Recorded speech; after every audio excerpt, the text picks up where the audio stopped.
Bismillahirrahmanirrahim. Assalamualaikum warahmatullahi wabarakatuh. Innal hamdalillah nahmaduhu wa nasta'inuhu wa nastahdi bihi wa nastaghfiruh.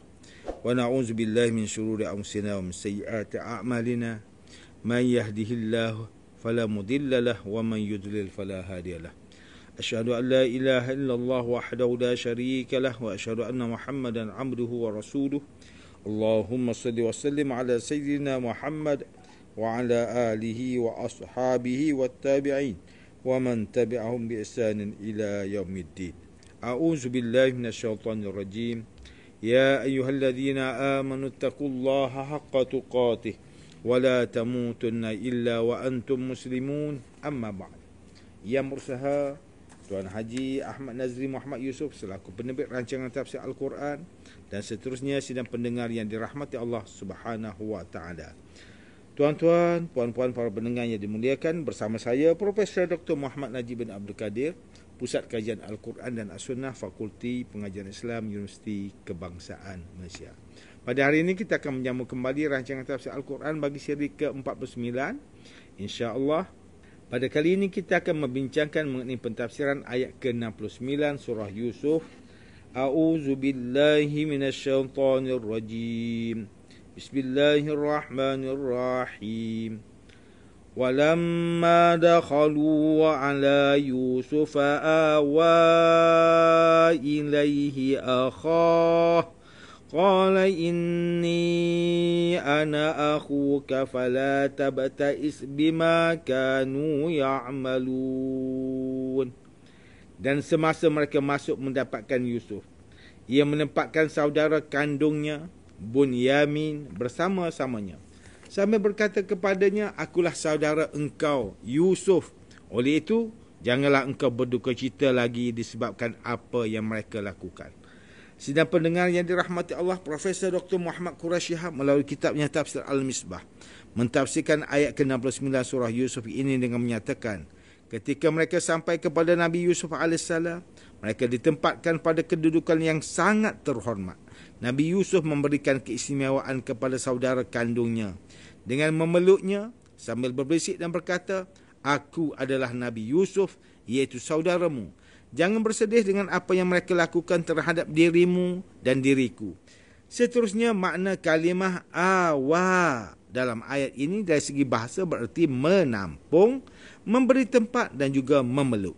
Sidang pendengar yang dirahmati Allah Subhanahu wa taala, Profesor Dr. Tengku Muhammad Hasbi As-Siddiqi menulis kitabnya Tafsir An-Nur mentafsirkan ayat ke-69 surah Yusuf ini dengan menceritakan ketika mereka menghadap Nabi Yusuf di dalam majlisnya.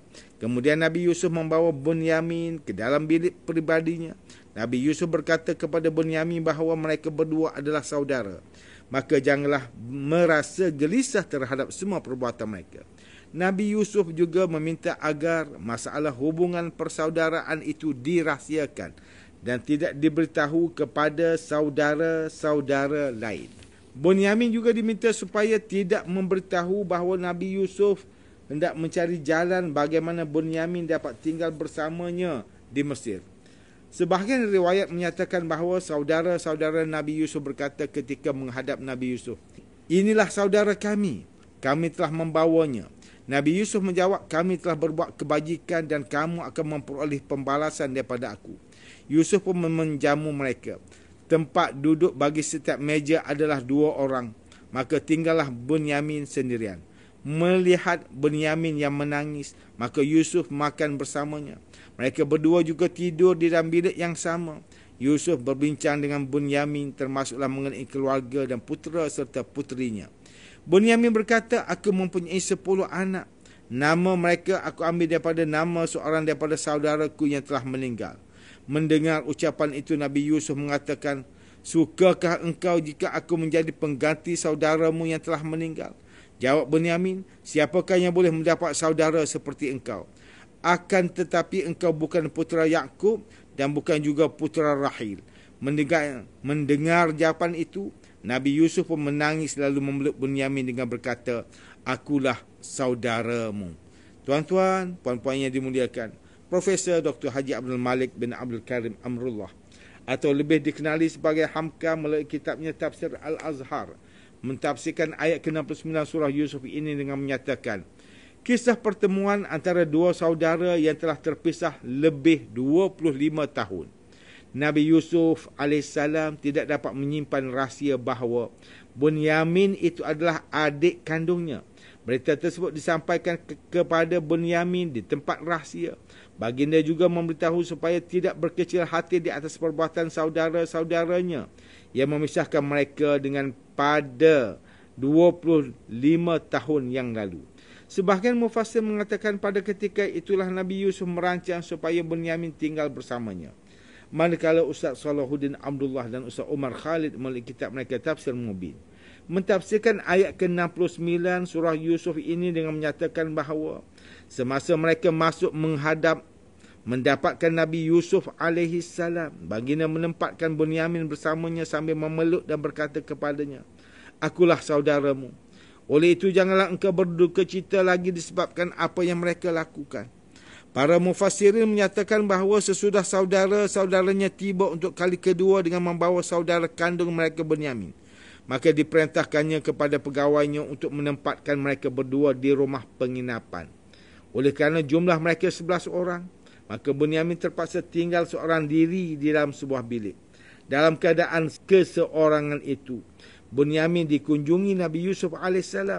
Lalu baginda memperkenalkan dirinya seperti yang disebutkan dalam ayat ini dan disusuli pula oleh pemberitahuan Nabi Yusuf AS kepada Bunyamin bahawa baginda merancang untuk memisahkannya daripada saudara-saudara sebapa mereka itu. Maka terjadilah apa yang dikisahkan selepas ini. Profesor Dr. Haji Zainal Arifin Zakaria melalui kitab Tafsir Inspirasi menjelaskan tafsiran bagi ayat ke-69 surah Yusuf ini dengan menyatakan ayat ini menunjukkan bahawa seorang mukmin yang bijak tidak akan bersedih atas kejahatan yang dilakukan oleh orang lain terhadap dirinya. Sidang pendengar yang dimuliakan, demikianlah tafsir bagi ayat ke-69 surah Yusuf menurut pentafsiran oleh para ulama. Ayat ini menceritakan mengenai anak-anak Nabi Yaqub yang masuk ke dalam ruangan khusus. Lalu Nabi Yusuf terus mengenali adiknya Bunyamin. Nabi Yusuf berusaha untuk bertemu empat mata dengannya. Lalu berkata, jangan sedih dan gundah kerana saya adalah saudara kandungmu. Tetapi janganlah kamu ceritakan kepada saudara-saudaramu yang lain. Dalam sebuah riwayat dikatakan bahawa ketika saudara-saudara Nabi Yusuf masuk ke tempatnya, mereka memperkenalkan Bunyamin dan berkata, inilah saudara kami Bunyamin yang diminta datang bersama-sama dengan kami. Sekarang kami telah memperkenalkannya kepada baginda. Nabi Yusuf menjawab, terima kasih, dan sebagai balasan kebaikan ini, nescaya kami akan menyediakan balasannya. Lantas Nabi Yusuf menyediakan hidangan makanan untuk mereka seramai 11 orang. Tiap-tiap meja untuk 2 orang, sehingga semuanya sudah duduk berhadapan pada 5 meja dalam 5 bilik yang tertutup. Hanya tinggal Bunyamin sahaja yang tidak mempunyai pasangan. Nabi Yusuf berkata kepada tetamunya, kamu yang 10 orang, masing-masing berdua masuklah ke dalam bilik. Oleh kerana Bunyamin tidak mempunyai kawan, maka baiklah saya yang menemaninya. Setelah Nabi Yusuf dan Bunyamin berdua di dalam sebuah bilik, maka Nabi Yusuf memeluknya dengan penuh kemesraan dan berkata, apakah kamu suka menerima aku sebagai saudaramu, menggantikan saudaramu yang hilang itu? Bunyamin menjawab, siapakah yang akan menolak daripada mendapat saudara sepertimu yang mulia? Namun, engkau tidak dilahirkan dari bapaku Nabi Yaqub dan ibuku Rahil. Oleh kerana tidak tahan mendengar ucapan itu, lalu Nabi Yusuf menangis dan memeluk Bunyamin lalu berkata, akulah Yusuf, saudaramu yang dikatakan hilang itu. Nabi Yusuf menasihati saudaranya supaya jangan bersedih atas apa yang telah dikerjakan oleh saudara-saudara lain terhadapnya. Nabi Yusuf memberitahu pula kepada Bunyamin mengenai perancangan baginda terhadap saudara-saudaranya untuk menguji mereka, adakah akhlaknya masih seperti dahulu atau sudah berubah. Begitu juga kisah yang berlaku pada tahun 2021. Apabila pasangan kembar yang dilahirkan daripada kantung ibu yang sama telah terpisah selama hampir 20 tahun. Kejadian ini didakwa berlaku akibat kecuaian pihak petugas yang tertukar bayi sewaktu kelahiran di sebuah hospital di Kota Baru, Kelantan. Perkara ini diketahui Adriani Iwani dan Ariana Iwani serta kembar sebenarnya Nur Atirah Hussein dengan menjalankan ujian asid deoksiribonukleik DNA pada September 2021. Pertemuan pertama di antara mereka pada kem motivasi sekolah ketika mereka tingkatan 4, manakala pertemuan kedua mereka adalah pada 2019 ketika berlangsungnya Karnival Jom masuk Universiti di Kota Baru. Setelah itu mereka mula sedar banyak persamaan di antara pasangan yang terpisah tersebut. Kebetulan pula tarikh hari lahir mereka adalah sama, iaitu pada 19 Ogos. Setelah mendapat persetujuan daripada kedua-dua belah keluarga, akhirnya mereka menjalankan ujian DNA di Hospital Universiti Sains Malaysia SUSM dan keputusannya adalah 99.99%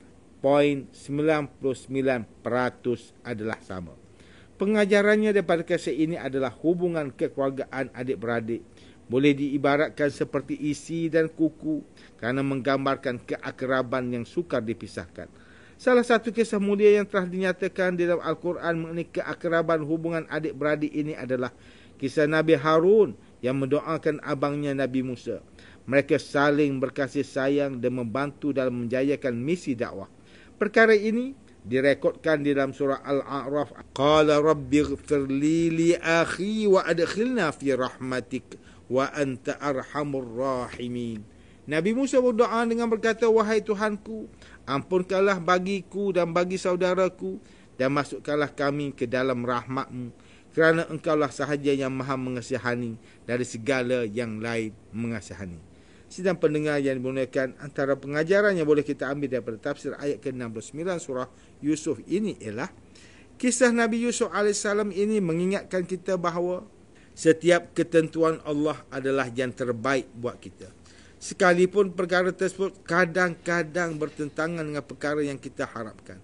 Sikap yang ditunjukkan oleh Nabi Yusuf AS menunjukkan tahap kesabaran yang tinggi dan menaruh sepenuh kepercayaan kepada Allah Subhanahu Wa Taala yang akhirnya mempertemukan baginda dengan saudaranya Bunyamin yang telah terpisah puluhan tahun. Kisah Nabi Yusuf AS yang dirakamkan di dalam Al-Quran perlu menjadi sumber kekuatan kepada kita sebagai umat Islam untuk meyakini bahawa setiap ujian dan cabaran kehidupan pasti mempunyai hikmah yang tersendiri. Sidang pendengar yang dirahmati Allah Subhanahu Wa Taala, sekian sahaja rancangan tafsir Al-Quran pada hari ini. Semoga kita semua mendapat manfaat daripada perbincangan ilmu ini. InsyaAllah, mudah-mudahan kita akan bertemu lagi pada siri rancangan tafsir Al-Quran yang akan datang. Wabillahi taufiq wal hidayah. Wassalamualaikum warahmatullahi wabarakatuh.